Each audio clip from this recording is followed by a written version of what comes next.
Welcome back to this dedicated space for your daily practice with A Course in Miracles in Practice. Today we're exploring the course lesson 129. Yes, and we've reached a really thought-provoking point in the material here. It definitely has the potential to shift how we view things, doesn't it? It really does. Okay, let's dive right in. I'll read lesson 129 straight through first. Sounds good. Lesson 129. Beyond this world, there is a world I want. This is the thought which follows from the one we practiced yesterday. You cannot stop with the idea this world is worthless, for unless you see that there is something else to hope for, you will only be depressed. Our emphasis is not on giving up the world, but on exchanging it for what is far more satisfying, filled with joy, and capable of offering you peace. Think you this world can offer that to you? It might be worth a little time to think once more about the value of this world. Perhaps you will concede there is no loss in letting go all thought of value here. The world you see is merciless indeed. Unstable, cruel, unconcerned with you, quick to avenge and pitiless with hate. It gives but to rescind and takes away all things that you have cherished for a while. No lasting love is found, for none is here. This is the world of time where all things end. Is it a loss to find a world instead where losing is impossible? Where love endures forever, hate cannot exist, and vengeance has no meaning? Is it lost to find all things you really want and know they have no ending and they will remain exactly as you want them throughout time? Yet even they will be exchanged at last for what we cannot speak of. For you go from there to where words fail entirely, into a silence where the language is unspoken and yet surely understood. Communication, unambiguous and plain as day, remains unlimited for all eternity. And God himself speaks to his Son, as his Son speaks to him. Their language has no words, for what they say cannot be symbolized. Their knowledge is direct and wholly shared and wholly one. How far away from this are you who stay bound to this world? And yet how near are you when you exchange it for the world you want? Now is the last step certain. Now you stand an instant space away from timelessness. Here can you but look forward, never back to see again the world you do not want. Here is the world that comes to take its place as you unbind your mind from little things the world sets forth to keep you prisoner there. Value them not, and they will disappear. Esteem them, and they will seem real to you. Such is the choice. What loss can be for you in choosing not to value nothingness? This world holds nothing that you really want, but what you choose instead, you want indeed. Let it be given you today. But wait, for you're choosing it to take the place of all the things you seek, but do not want. Practice your willingness to make this change 10 minutes in the morning and at night, and once more in between. Begin with this. Beyond this world, there is a world I want. I choose to see that world instead of this, for here is nothing that I really want. Then close your eyes upon the world you see, and in the silent darkness watch the lights that are not of this world light one by one, until where one begins another ends loses all meaning as they blend in one. Today, the lights of heaven bend to you to shine upon your eyelids as you rest beyond the world of darkness. Here is light your eyes cannot behold, and yet your mind can see it plainly and can understand. A day of grace is given you today, and we give thanks. This day we realize that what you feared to lose was only loss.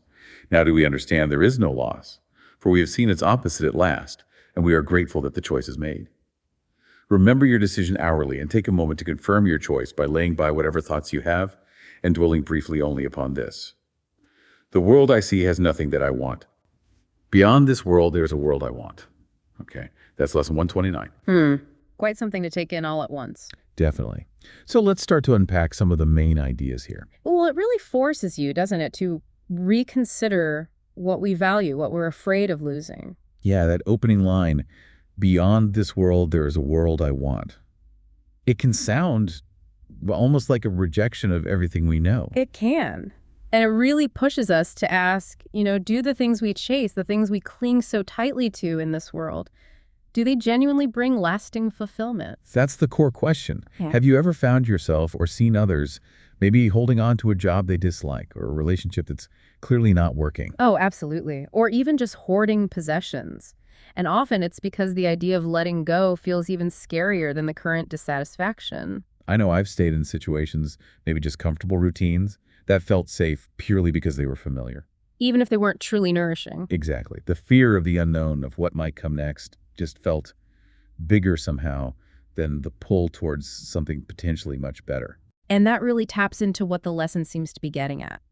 The Course suggests this fear comes from the ego's whole story, its belief in separation. The idea that we're these isolated little selves in danger. Right. In a world where there's not enough to go around, where we have to fight for things, we're vulnerable. The ego is like this internal narrator spinning that tale constantly. It lives on comparing, judging, always looking outside for validation, because it just doesn't get that inherent wholeness, does it? No, it doesn't.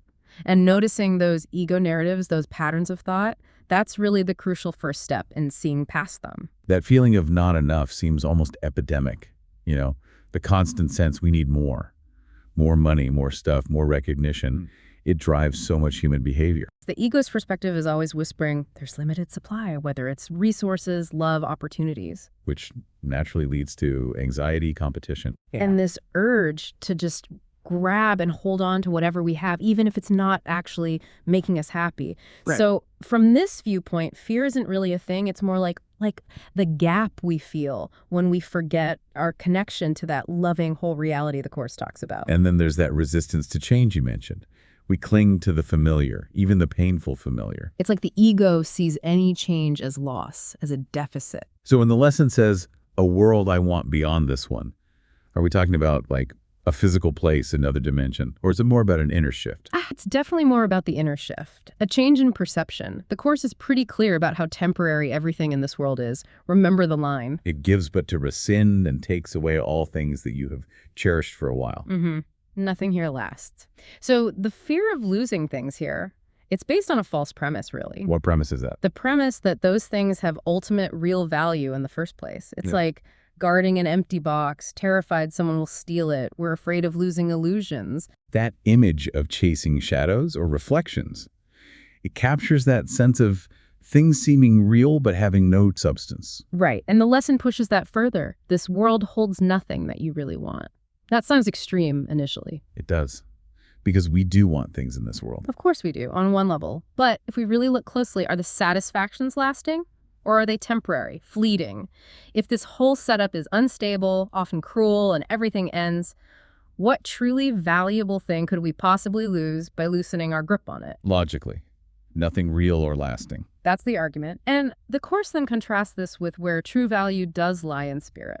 Love, peace, joy, things it describes as eternal, abundant. Not subject to the rules of this world. Exactly. It asks, is it a loss to find a world instead where losing is impossible? Where love endures forever, hate cannot exist. That paints such a different reality, one without all the anxieties and conflicts that define so much of our experience here. So it seems this deep fear of loss, rooted in the ego's perspective, is the main block to accessing this world we want.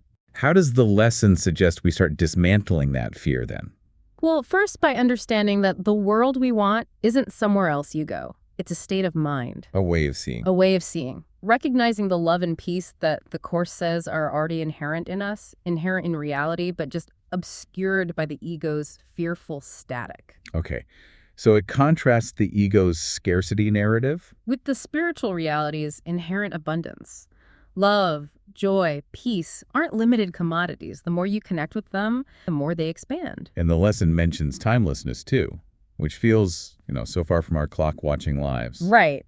But it suggests this other world, this other perception is closer to that, where the fear of endings of time running out just dissolves. Now you stand an instant space away from timelessness. It's like thinking about a river, Yeah. The water's always changing, flowing past it. That's like our world of time. But the river itself, its essence just is.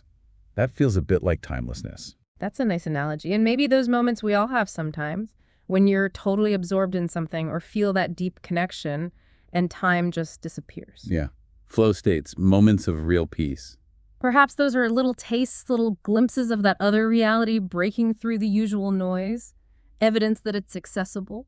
Which brings us back to the practice section, doesn't it? It does, that core affirmation. Beyond this world, there is a world I want. I choose to see that world instead of this, or here is nothing that I really want. It's a very conscious choice, a redirecting of focus. And it invites that gentle questioning of our fears.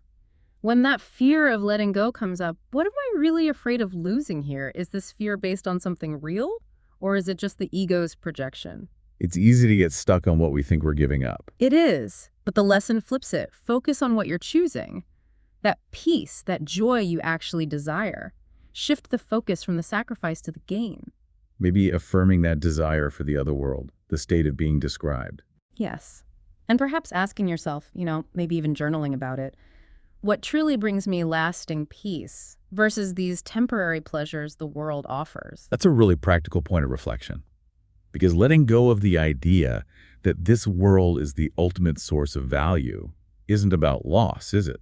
No, it's the opposite. It's opening the door to something far more real and enduring. But it's a practice, as you said. Mhm. It requires that ongoing willingness to choose, again, to redirect the mind. Constantly, yes. Yeah. Gently bringing it back to that choice. Well, this has been quite a deep dive into a challenging but potentially liberating lesson. It really offers a lot to sit with, doesn't it? It does. We really encourage you, the listener, to approach this lesson, its ideas and practice, with curiosity and an open mind. And perhaps you'll start to find that world you want, that sense of abundance and lasting peace, beginning to emerge more clearly in your own experience, maybe starting right now. If any of our listeners have thoughts or questions that came up during this episode, We'd genuinely love to hear from you. please feel free to email us. The address is acim@theworldharmonyproject.org. That's ACIM@theworldharmonyproject.org. We look forward to hearing your perspectives.